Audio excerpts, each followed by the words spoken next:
So I just thought I'd make a video because I got some time, and I kind of wanted to bitch about work, but I'm not sure how that's going to go, if I should really tell you everything that's going on, because I don't know, I can't name names, but basically I've kind of hinted at what I do at work, and what I do is I inspect glass. It's tempered, heat strengthened glass, and I sit there and I watch glass go by, just like you would watch cars pass by on a highway. Only it's a steady stream of glass, just back and forth and back and forth. Well, not back and forth, but you know, I just go like this, and we get to sit. So now we don't get to sit anymore, and I work 12 and a half hours. Well, I work actually 12 hours, but there's a half-hour lunch and two 15-minute breaks. But the upper management decided that since we're having so many problems with bad glass getting out, that somehow getting rid of the chairs is going to fix that. But the other day, man, I was so pissed. We had our shift meeting at the end of the year. We always have this meeting where they tell you whether or not you're going to get a raise, or if business looks good, or what have you. So we had this meeting, and the meeting went good. We got a raise, sort of. Health insurance premiums keep going up, so it's not even like getting a raise. They could give us a $2 raise, and if the insurance premiums keep going up, it's not going to really be a raise. So, but anyway, that's a whole other issue. But the meeting went normal, and then right at the end, my boss, who will remain nameless because I'm not, he's a somebody in this town. He said, the intensity around here is not what it should be, and for that reason, we're taking away your chairs. And I had a rough day. I had to shovel a ton of glass, and at the end of the day, when it breaks, you have to shovel it up, put it in a dumpster. I mean, and a friend of mine helped me out earlier in the day. He did half the work, but I'm telling you, it was an insane amount of glass, and I was fucking hot, and I was covered in glass dust, and I was pissed because I wanted to go. And this is after work, so we had to stay like an extra half hour and listen to all this. But so yeah, he says that they're taking away the chairs. I wanted to wring his neck. God damn it, I wanted to wring his neck, you know. And then at the end, he has the nerve to ask us if we have any questions or suggestions, you know, as to how to get things to be better. And that's totally a rhetorical question, even though he says it's not. It is, because if you stand up in front of everybody and you tell them how you think things should be, or, you know, give a suggestion, they are not going to take your suggestion. And I hate that about upper management. It's like that anywhere. I know it is. The rhetorical questions piss me off. It's like you're trying to have that power meeting or whatever, and whatever. A lot of you guys are younger. Maybe you haven't had to deal with this shit yet, but everybody's got that fucking asshole manager. Even at a fast food restaurant, you just want to fucking punch them, you know. I had a pretty good day today. This is the first day of no chairs and no talking on the phone and that kind of stuff at work. Because talking on the phone, you could talk between the different places where we work in the plant, the different areas.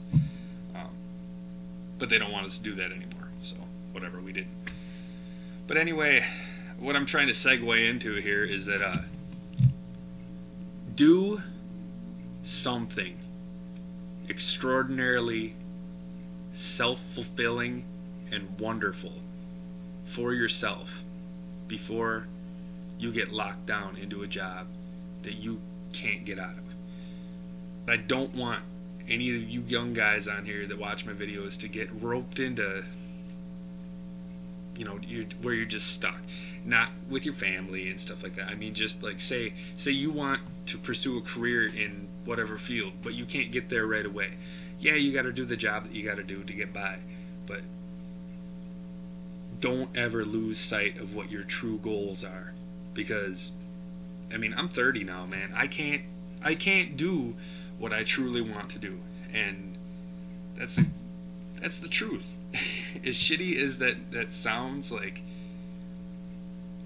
me saying that makes me feel like what the fuck, Tony? You should be happy with what you have. And I am. I am happy with what I have. But I am somewhat regretful of not pursuing music like I should have. Because, I mean, now I'm sitting here dinking around with these little Tinker Toy beats, and it's not ever going to get me anywhere. And I'm totally aware of that.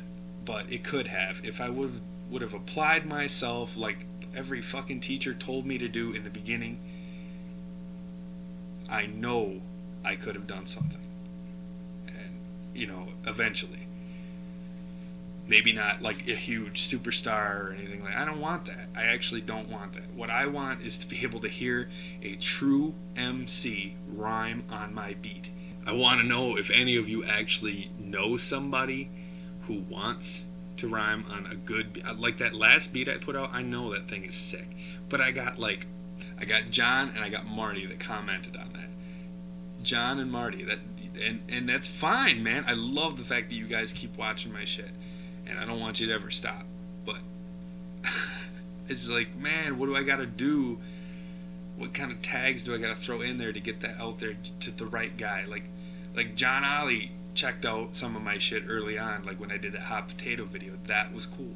I was like, wow, man, I can't believe this guy actually took time out of his schedule and looked at my shit, you know, like, wow.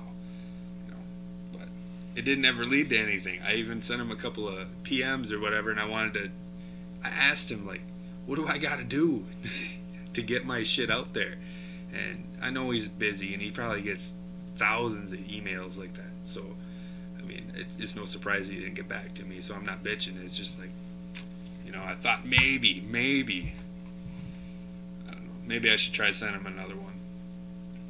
But so anyway, this is like a plea. Do what you truly want to do before you get too old to where that shit just passes you by. You know what I mean? You might not realize it, but that comes up real quick. Middle age, I'm not middle aged, but you know, I mean, like that. There's a cutoff point where you gotta either be about you or be about your family, or be about, you know, starting a family. You gotta decide what you want to do, and teachers don't say that shit in high school or college. I'm sure they don't. In college, I didn't go to college, but in high school, you know, when they ask you, what do you want to do when you grow up? What do you want to be when you grow up? They ask you that shit from day one, you know? You gotta have a fucking solid answer at some point. Before you're 20, you gotta have a fucking solid answer for that question. Because I never did, and I still don't. You know? I still don't. That's why I gotta just be happy with what I have now. And I am. I have a very good life. I mean, I'm not rich by any means, but I mean, we get by just fine, and I'm happy, and I'm married to a beautiful, loving wife, and I have 2 great kids, so I can't complain. And I'm working. Even though I bitch about my job, I'm working, so. But that's the point I'm trying to make, man. Just know what you want before it's too late. Pursue that shit. You got to. And I mean, I got to. But time's running out, and it's pretty much over with. So YouTube might be all. Anyway, thanks for checking me out. Tell your friends about me. Take my beats. Use my beats. They're free for now. You know, until shit starts snowballing. Unless that snowball is already melted. I gotta go. Peace.